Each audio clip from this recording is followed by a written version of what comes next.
The Sharp Aquos Crystal is the first Sharp phone to make it to the United States, and it looks really cool. Look, there's no bezel on the screen. This is a 5-inch 720p LED screen, and the inside of the phone is boasting a Snapdragon 400 processor and 1.5 gigs of RAM. It's an Android phone, and it'll run most of the games on the Play Store pretty well for the price. It's also got a good set of speakers on it, and let me emphasize this again, that screen is gorgeous. That borderless display is really cool, and it makes games look awesome. It's also one of the nicer looking phones on this list. It just looks really sharp.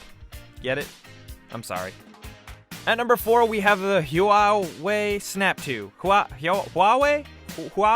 I don't know. Anyway, this phone also has a 5-inch 720p display, this one boasting a 2GHz Snapdragon 400 and a gig of RAM. This phone thankfully has one of the longer battery lives on our list. And it also just feels like a premium quality phone with a faux leather finish on the back of the phone, similar to the newer Samsung Galaxy Notes. That might sound like a bit of a superfluous and meaningless thing, but ultimately if you're getting a phone on a budget, you don't want to feel like you have a budget phone, and this is probably the best phone for that. This is another Android phone that you can get cheap off contract, and if you ever wanted to play that Angry Birds kart racing game, now you finally can. At number 3, we have the second generation Motorola Moto E. This phone is packing a Snapdragon 410 with a gig of RAM and a 5-inch screen that unfortunately is a little bit below 720p. Motorola sometimes has some decent build quality, so this thing can withstand a couple drops on the subway or the bus ride to work. What the Moto E lacks in fancy features and shininess, it makes up for in sheer budget phone goodness. Camera features and the prettiness of the phone are really disappointing, but thankfully the phone can handle most tasks you throw at it, including games. That being said, it does come running Android 5.0, so you can crossy road to your heart's content.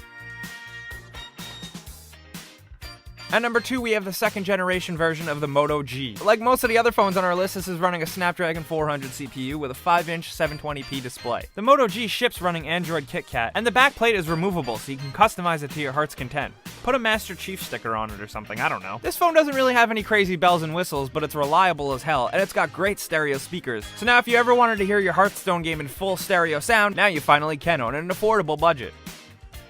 And at number 1 on our list, we have the OnePlus One. While this is the most expensive phone on our list, it's still much cheaper than your average iPhone or Samsung Galaxy phone, and it packs some high-end specs for the price. A Snapdragon 801 CPU with 3GB of RAM and a 1080p 5-inch LED display. And this thing looks really slick. It'll turn heads and a lot of people will ask you, what phone is that? And you can tell them, oh, it's the OnePlus One. Oh, you've never heard of it? Well, it's really rare and new. But the most important thing is that the CPU-RAM combination can pack a punch and run all your favorite games on Android.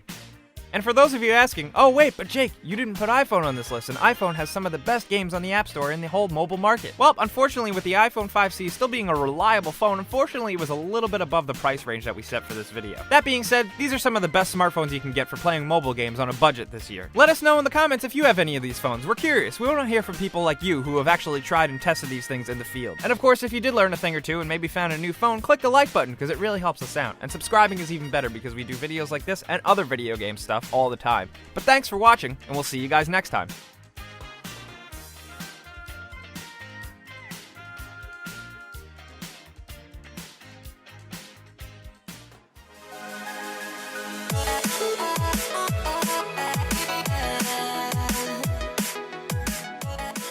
Welcome guys to the Acer Predator 6.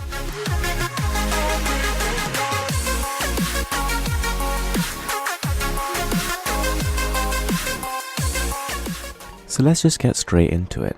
The Predator 6 was actually announced back in September, but since then more details have actually arrived about the smartphone. To begin with though, it's dominated by a giant, fantastic looking 6-inch display, and while the resolution hasn't been confirmed yet, it'll either be 1080p or 2K, Acer is known for its fantastic panel, so I've no doubt they'll do a great job here. But the real beast here is its components on the inside. This is powered by a Deca-core Helio X20 processor. It's going to have 4GB of RAM and a 21 megapixel camera.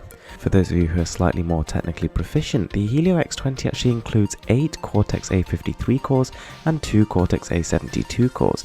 It should be about 70% faster than the Helio X10, which is already incredible, as well as being more power efficient. In the specs department, it is absolutely smashing the competition, and while no doubt it will be priced like a high-end smartphone, it certainly has the specifications to match. On top of that, this is going to be a gaming oriented phone. It's going to have quad speakers, one in each corner. It's going to have haptic motor, so it actually provides a vibration response during games. Its screen is optimized for gaming, automatically adjusting the color, saturation and contrast to really bring out the richness in the games you play. So whilst all details haven't quite been revealed for this smartphone, we should be seeing it around March time this year. If it has a good battery and a good amount of storage, I could see this being one of the best smartphones to buy in 2016. Thanks for watching, I'm Mr. Who's a Boss, and this is Insanely Cool Tech.